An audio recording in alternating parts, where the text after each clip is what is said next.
Bonjour à toutes, bonjour à tous. Bienvenue pour cette nouvelle vidéoconférence de la CEPAM 93 et de la délégation départementale de l'ARS de Seine-Saint-Denis. Bonne année 2021 à toutes et à tous, malgré ce contexte épidémique compliqué. Nous vous proposons aujourd'hui une webconférence spécifique dédiée à la vaccination contre le Covid-19. Vous savez que c'est évidemment un sujet d'actualité. Et depuis lundi, vous êtes plus de 170 à nous avoir fait remonter vos questions, comme quoi il y en a énormément. Nous allons tâcher de répondre à l'essentiel d'entre elles dans cette vidéoconférence avec mes collègues. Et donc nous allons les prendre, si vous le voulez bien, dans l'ordre. La première question que nous allons prendre, nous allons découper cette conférence en 4 parties. Une première sur le vaccin, une deuxième sur la stratégie vaccinale, une troisième partie sur, en pratique, les réponses aux questions, et puis une toute dernière partie sur la suite, les prochaines étapes qui se poseront sur la vaccination. Les premières questions donc portent sur le vaccin, et donc je me tourne vers Colette Boeuf de la délégation départementale de l'ARS. Colette, c'est une question de Jennifer Retraite, qui est infirmière libérale, et qui nous demande si ce vaccin est un vaccin ordinaire qui induit une réponse immunitaire comme les autres vaccins. Bonjour à tous et bonne année. Donc la réponse à cette question correspond au fait qu'effectivement ce vaccin induit une réponse immunitaire. C'est effectif et c'est conforté par des études qui ont été réalisées. Il y a 2 grandes études qui ont été faites de façon randomisée, de façon traditionnelle, entre guillemets, sur toutes les études cliniques, et qui ont comporté 43 000 patients pour une personne, pour une des études, et 30 000 pour l'autre. Et dans les 2 cas, l'efficacité est de 94%. Donc on peut bien dire qu'il y a une réponse immunitaire effective. Nous vous mettrons les liens vers un guide de la Société de pathologie infectieuse de langue française sous cette vidéo. Une deuxième question porte, Colette, par Dr Cohen, qui est médecin généraliste, qui nous dit que les patients posent des questions sur les types de vaccins qui sont disponibles, et ils nous disent que le vaccin ARN messager, première mondiale, a mauvaise image auprès des patients. Qu'est-ce qu'on peut lui répondre ? Alors 2 choses. D'une part, c'est que ces vaccins sont à l'étude et depuis plus de 20 ans, donc c'est un travail qui est de longue haleine sur le sujet, et donc c'est pas quelque chose qui est récent, même si c'est récent par rapport à l'homme.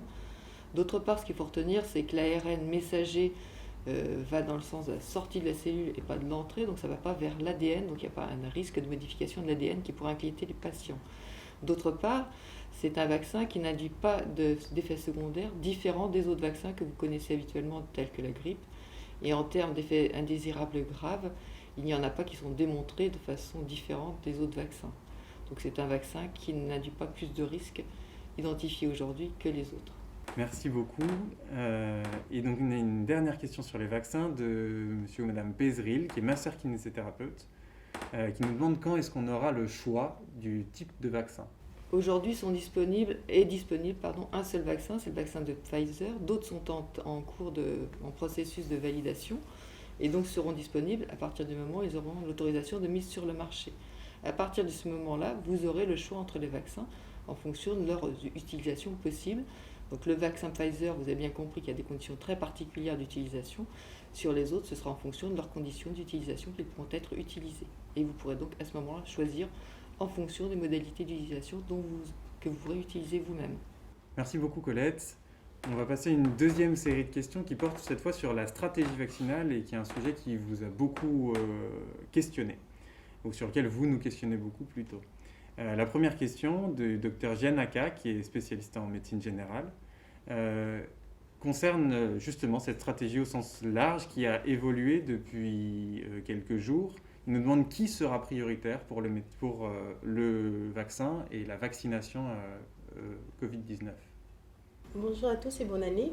En fait, pour répondre à ta question, on a aujourd'hui un seul vaccin qui est disponible sur le marché. C'est le vaccin Pfizer-BioNTech. Et en fait, pour ce vaccin, il y a une organisation qui a été mise en place, définie par la Haute Autorité de Santé et qui priorise comme population à vacciner pour l'instant les personnes fragiles, qui sont les personnes âgées. Et on a eu une avance de phase avec également aujourd'hui les professionnels de santé qui sont les cibles pour ce vaccin. Merci beaucoup. Une deuxième question qui revient aussi plusieurs fois ici, qui est posée par un orthophoniste qui s'interroge sur pourquoi, il répète même plusieurs fois le mot pourquoi, est-ce que la campagne vaccinale contre le Covid-19 est si longue en France aujourd'hui? Quelles sont les explications à cette lenteur? C'est long aujourd'hui à cause de la cible qui a été priorisée, qui est en fait celle des personnes âgées qui vivent en collectivité, parce qu'il y a toute une organisation logistique, tout un recueil et une organisation qui doit être mise en place à cause de ce vaccin qui est particulier sur toutes ces contraintes logistiques, parce qu'une fois qu'il est sorti du congélateur, on a 5 jours pour pouvoir réaliser les vaccinations. Et l'idée, c'est de pouvoir vacciner en collectivité l'ensemble des résidents en même temps. Donc il faut organiser tout ça. Et c'est pour ça que c'est plus long en France, mais avec une accélération sur les professionnels de santé, où finalement le recueil de consentement est beaucoup plus facile. Donc voilà, ce qui explique qu'on est un peu plus lent sur le début, mais qui va s'accélérer avec finalement l'arrivée des professionnels de santé par la suite.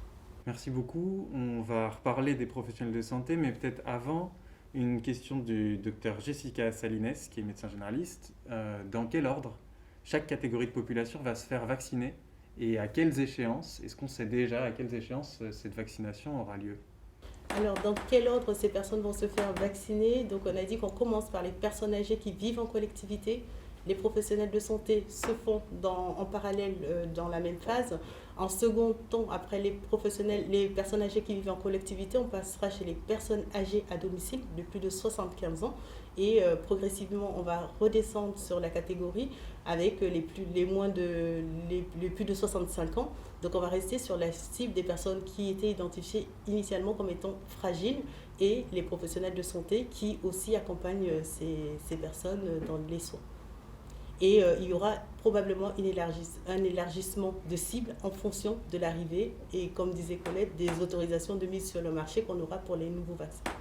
Merci Estelle. Et donc on a maintenant une question qui revient beaucoup, qui est posée par Madame Chavaria ou Monsieur Chavaria, qui est kiné, par le docteur Nejib Chaibi au Blanc-Ménil ou par Christophe Diaz, qui est masseur kinésithérapeute. Beaucoup de professions se la posent.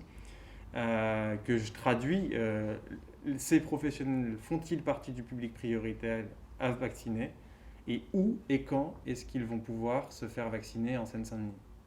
Alors, pour répondre à leur question, où et quand on va pouvoir se faire vacciner en Seine-Saint-Denis, pour les personnels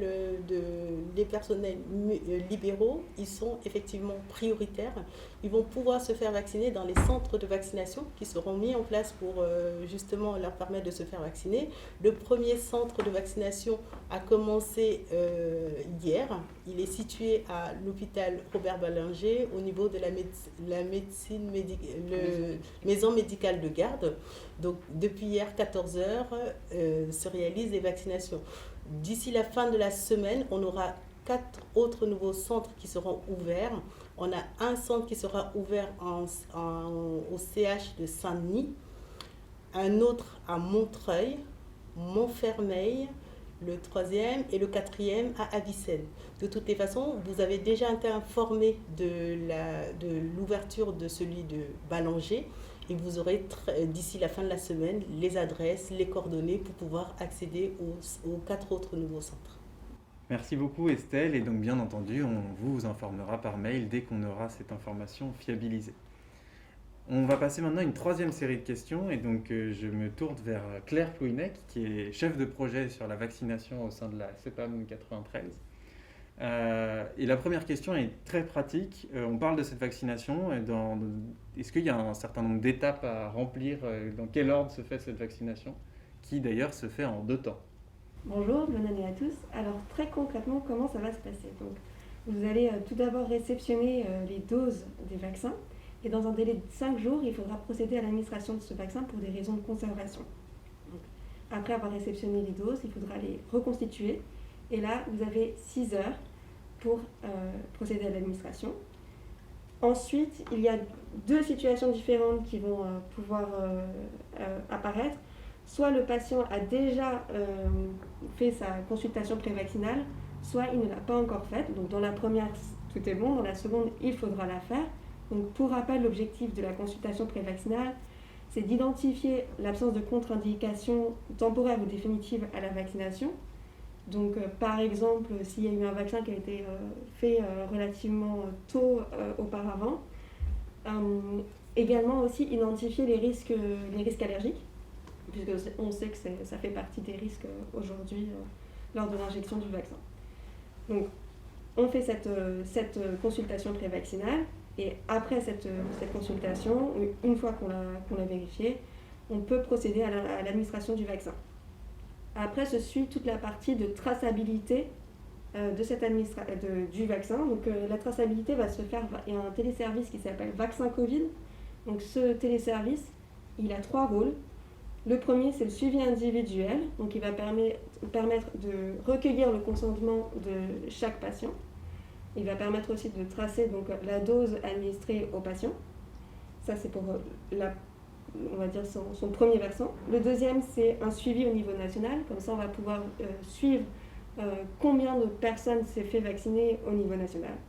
Et la troisième partie, c'est la pharmacovigilance pour faire remonter les effets indésirables qui seraient apparus. Enfin, on va dire la consultation se termine par un rappel qu'il y aura une deuxième dose à injecter 21 jours après la première dose. Merci beaucoup Claire. Une question aussi qui revient très souvent, qui est posée par des infirmières et infirmiers libéraux, Madame Mazalera, Madame Sheba ici, je ne vais pas toutes les citer, c'est quand et où les infirmiers et infirmières libérales pourront participer aux opérations de vaccination actuellement lancées. Peut-être que Estelle de la DDRS, tu peux nous donner des éléments de réponse à ce sujet? Alors, oui, pour répondre à cette question, aujourd'hui, les vaccinations doivent être réalisées par les médecins ou par les infirmières sous le contrôle des médecins. Donc, les infirmières pourront être en renfort dans les structures aujourd'hui où on a commencé à faire la vaccination, et aussi, surtout, dans ces centres de vaccination qui se mettent en place, où on aura forcément besoin d'un renfort en infirmiers ou en médecins. Donc, elles seront les bienvenues pour renforcer, ou encore dans les EHPAD d'ailleurs, où ce besoin peut aussi se faire ressentir. Merci beaucoup Estelle. Peut-être une dernière question un peu pratique posée par le docteur Yekal, qui est néphrologue à la clinique du Landy. C'est comment est-ce qu'on facture la vaccination? Alors, pour la facturation, les négociations ont eu lieu.